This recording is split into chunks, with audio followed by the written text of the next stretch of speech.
9h-11h, la vie en bleu, Pascal Fouché. Et il est tout juste 9h30, votre rendez-vous du matin, le dossier de la vie en bleu. Le 3 décembre prochain était prévu par l'espace de réflexion éthique des Pays de la Loire une journée autour du thème le refus de soins et d'accompagnement. En raison du confinement, cette journée bien sûr n'aura pas lieu, mais une visioconférence est quand même prévue, toujours le 3 décembre, entre 10h30 et midi. Un refus de soins, c'est une situation difficile, tant pour les soignants que pour le patient et ses proches, mais c'est aujourd'hui un droit inscrit dans la loi, dite la loi Kouchner, votée en 2002 et renforcée par la loi Leonetti en 2005. Alors pour en parler, pour comprendre le refus de soins et pour savoir ce que dit la loi, deux spécialistes avec nous ce matin. Miguel Jean, bonjour. Bonjour. Vous êtes le directeur de l'espace régional d'éthique en Pays de la Loire et nous sommes également avec Magali Bouteille-Brigand. Bonjour.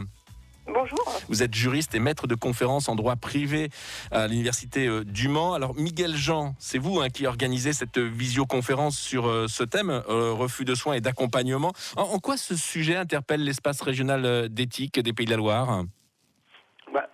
Ce que vous avez rappelé tout à fait justement en introduction, c'est que la loi a prévu d'encadrer cette possibilité qui est offerte aux patients ou aux résidents de refuser les soins qui leur sont proposés.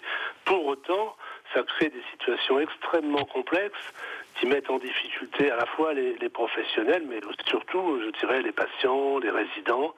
Et ça mérite de la réflexion, de l'interrogation collective, collégiale. Et c'est une des missions d'Espace Éthique, c'est d'accompagner cette démarche de réflexion.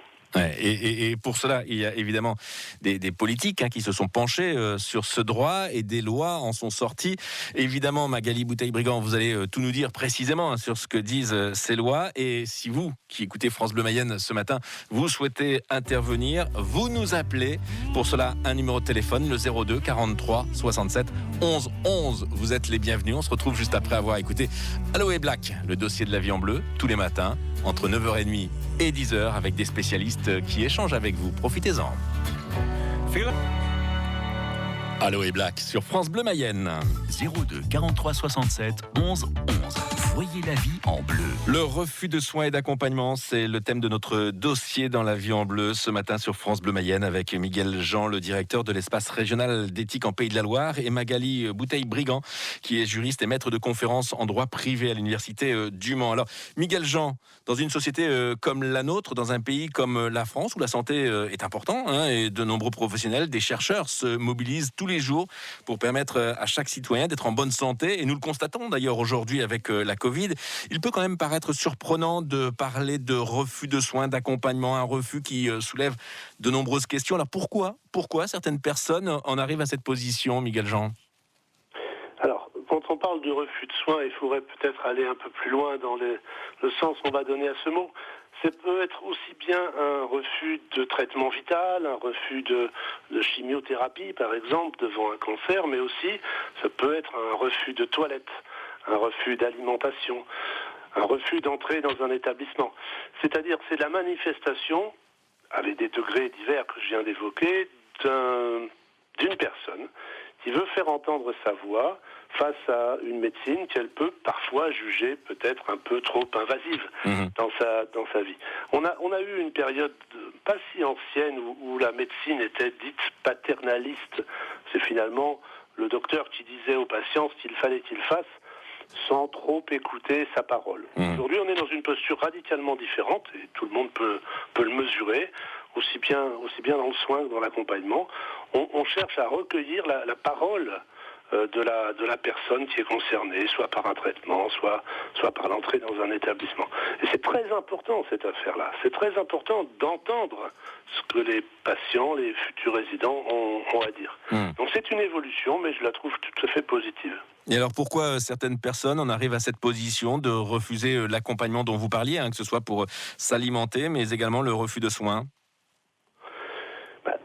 Si on prend un soin vital, comme par exemple, je l'ai évoqué, la chimiothérapie face à un cancer, si cette personne, homme ou femme, quel que soit son âge, a déjà subi 1, 2, 3 chimios, sans en voir les bénéfices et en mesurant surtout les effets secondaires, on peut comprendre qu'elle soit lassée de cette médicalisation de sa vie et qu'elle puisse souhaiter prendre prendre un peu de distance avec tout ça. Même si elle met éventuellement sa vie en jeu. Et c'est ça qui crée la difficulté. C'est que ça met évidemment les soignants dans des situations très très très compliquées.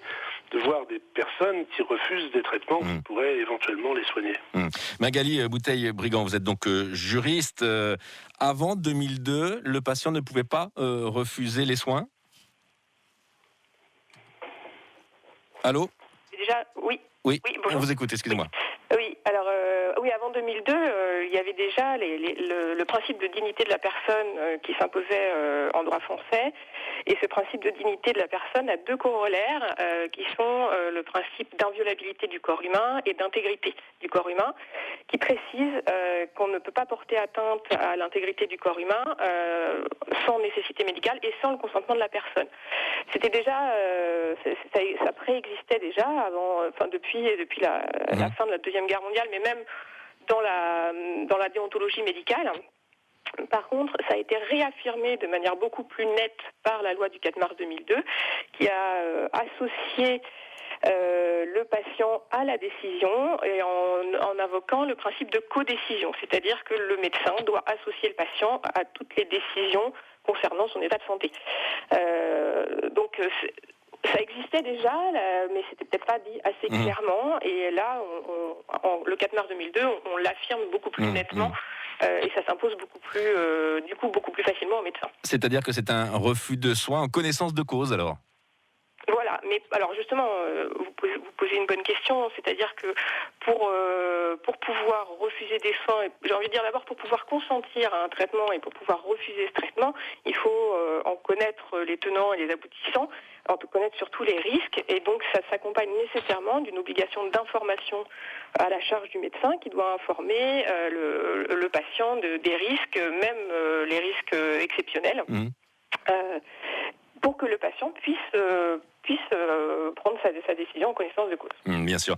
Merci Magali Bouteille-Brigand pour ces précisions. On va bien sûr approfondir ce que dit la loi. On va continuer à en parler également avec vous, Miguel Jean. On est ensemble jusqu'à 10h. Si vous qui écoutez France Bleu Mayenne ce matin, vous souhaitez intervenir, vous pouvez le faire bien entendu. On s'intéresse ce matin à ce sujet, le refus de soins et d'accompagnement. Et il y a un numéro de téléphone pour intervenir en direct, le 02 43 67 11 11. Vous êtes les bienvenus. On se retrouve juste après avoir écouté le tout nouveau titre de Laurent Voulzy, qui s'intéresse d'ailleurs à une sirène, Lorelai. Lorelai, le nouveau titre de Laurent Voulzy sur France Bleu Mayenne. 9h, 11h, la vie en bleu, Pascal Fouché. Deux spécialistes ce matin dans nos studios pour parler d'un thème, et on en parle sans tabou, le refus de soins et d'accompagnement. Et on en parle également suite aux lois votées déjà en 2002 et puis renforcées également en 2005 par rapport à ce refus de soins et d'accompagnement. Miguel Jean est avec nous, c'est le directeur de l'espace régional d'éthique en Pays de la Loire. Magali Bouteille-Brigand est également avec nous, juriste. L'occasion de faire le point sur ce que dit la loi. Alors, ces lois, en fait, ce sont vraiment les premières lois qui ont évoqué le refus de soins et d'accompagnement pour le patient? Non, pas du tout.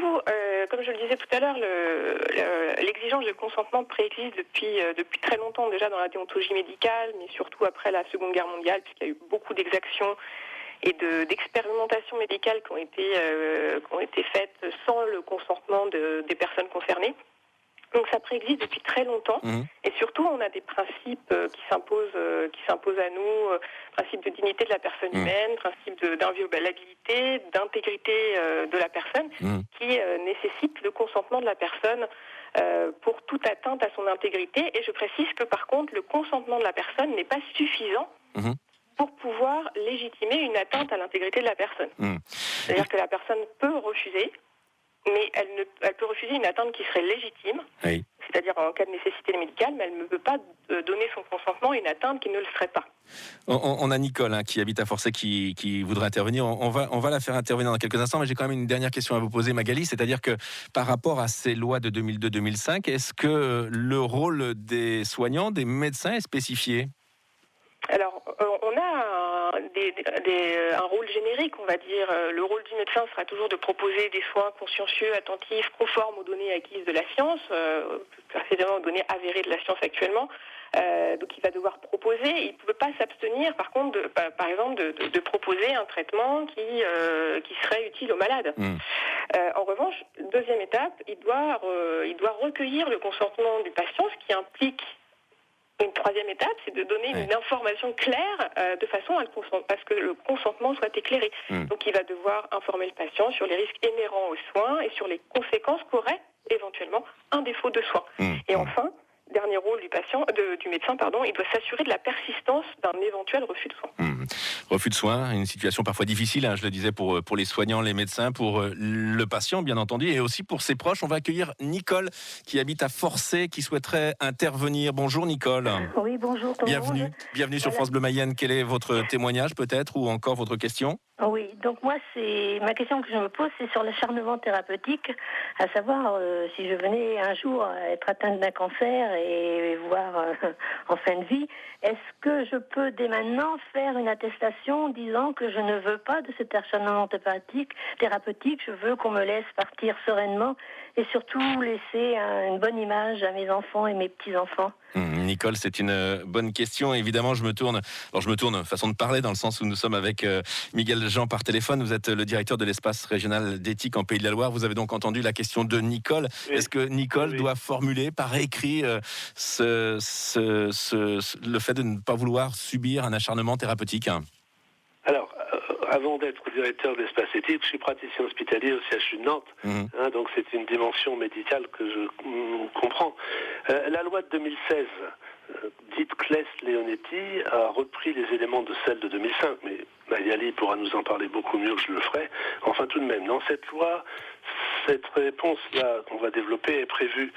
La loi prévoit que la personne, telle qu'elle soit, à quelque moment de sa vie que ce soit, peut rédiger des directives anticipées, c'est-à-dire un document dans lequel elle va dire ce qu'elle souhaite, ce qu'elle ne souhaite pas pour sa fin de vie. Et puis elle peut aussi désigner ce qu'on appelle une personne de confiance, qui est la personne qui, le moment venu, lorsqu'elle ne sera plus en mesure de s'exprimer, frappée par la maladie, bon, c'est pas très gai, tout ce qu'on raconte là, mais enfin, c'est pour répondre à la question. Donc, quand on n'est plus capable de parler et qu'on a désigné une personne de confiance, eh bien, la médecine se tourne vers cette personne de confiance qui viendra témoigner de ce qu'aurait voulu cette personne qui est en grande difficulté.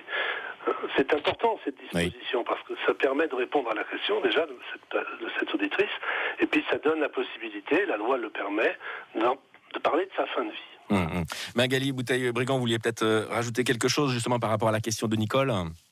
Oui, effectivement. Alors, la loi de 2005 avait introduit la possibilité de faire des directives anticipées, c'est-à-dire pour qu'une personne manifeste d'abord, avant d'avoir un problème, manifeste son souhait dans l'hypothèse où elle ne pourrait plus manifester son consentement.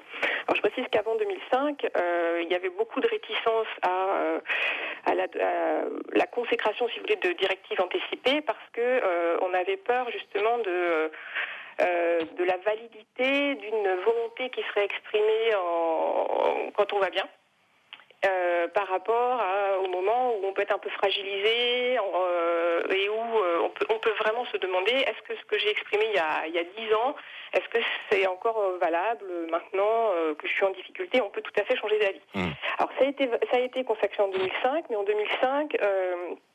elle n'avait pas la même force contraignante, c'est-à-dire qu'elle ne s'imposait pas de la même manière aux médecins que depuis 2016. En 2016, la loi Claes-Leonetti a donné une force contraignante, c'est-à-dire que les directives anticipées qui auraient été formulées par le patient, par la personne, s'impose au médecin. Ouais, ça, il va devoir respecter la volonté du médecin. Et ça, c'est important, évidemment. Ce matin, on parle du refus de soins et d'accompagnement. Merci Nicole pour votre question. On vous souhaite une belle journée à Forcé. Magali Bouteille-Brigand, vous restez bien sûr avec nous. Miguel Jean également. On se retrouve dans quelques instants. Le 3 décembre prochain est organisé par l'espace de réflexion éthique des Pays de la Loire une visioconférence sur le thème le refus de soins et d'accompagnement avec différents intervenants. Vous pourrez bien sûr visionner cette conférence. On va vous donner toutes les informations pratiques avant 10h. On parle justement du refus de soins et d'accompagnement. Vous souhaitez intervenir ce matin sur France Bleu Mayenne, posez votre question à Miguel Jean ou encore à Magali Bouteille-Brigand qui est juriste. 02 43 67 11 11. On se retrouve juste après Orchestral Manœuvre. Très bonne matinée à tous. On est là pour vous.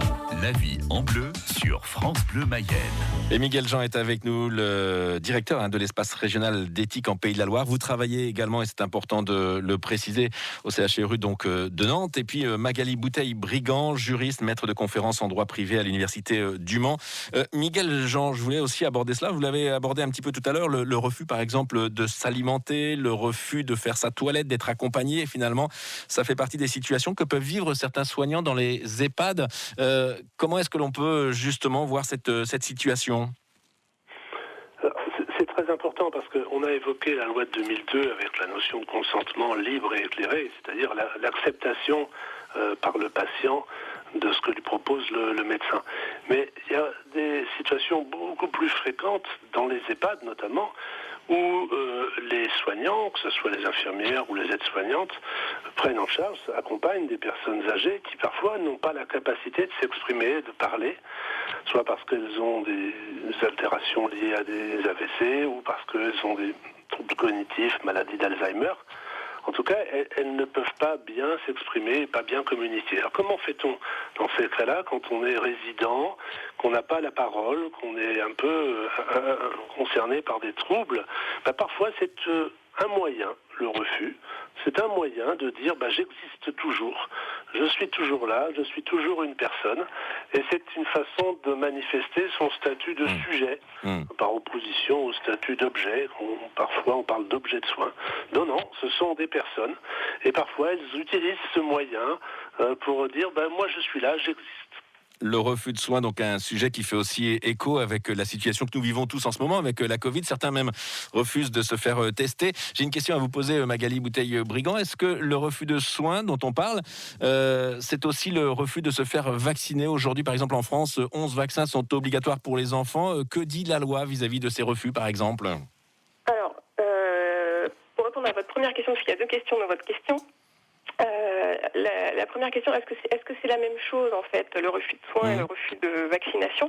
Oui, la vaccination, elle peut être incluse dans les soins, mais par contre, c'est pas du tout la même. Enfin, ça recouvre pas exactement la même chose. C'est-à-dire que le refus de soins, c'est vraiment extrêmement personnel. C'est une liberté, la liberté de refuser les soins pour préserver l'inviolabilité de son corps. En revanche, il y a une autre dimension avec le refus de vaccination, c'est qu'il y a une opposition avec une autre liberté qui est la liberté aussi d'avoir des soins et la protection de la santé. Et donc là, on est en présence d'un conflit entre la liberté individuelle de refuser les soins et la liberté de la société d'avoir une protection de la santé qui est un devoir pour l'État. Et du coup, il peut y avoir un conflit. Mais ce conflit est résolu, c'est-à-dire que les juridictions françaises admettent qu'il y a une atteinte au principe d'inviolabilité du corps humain quand on fait une vaccination obligatoire, quand on impose une vaccination. En revanche, ils disent que cette obligation vaccinale est légitime à deux conditions.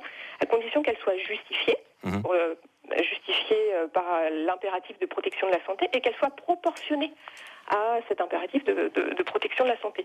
Et c'est-à-dire qu'en fait, il ne peut y avoir d'obligation vaccinale que si c'est nécessaire à la protection de la santé générale. Donc voilà, c'est une conciliation entre deux libertés. Merci pour ces précisions, Magali Bouteille-Brigand. L'heure tourne, Miguel Jean, vous allez donc quand même maintenir, mais en visioconférence, cette conférence sur le refus de soins et d'accompagnement. Ce sera le 3 décembre prochain à partir de 10h30. On se connecte directement sur le site de l'espace régional d'éthique. Alors, en allant sur le site de l'espace éthique, www.erepl.fr, vous aurez toutes les informations pour savoir comment vous connecter le 3 décembre à 10h30. Et avec également tous les intervenants, dont Magali Bouteille-Brigand. Un grand merci à tous les deux d'être venus parler de ce sujet ce matin sur France Bleu Mayenne. Je vous souhaite une belle journée. Je vous dis à très bientôt sur France Bleu Mayenne.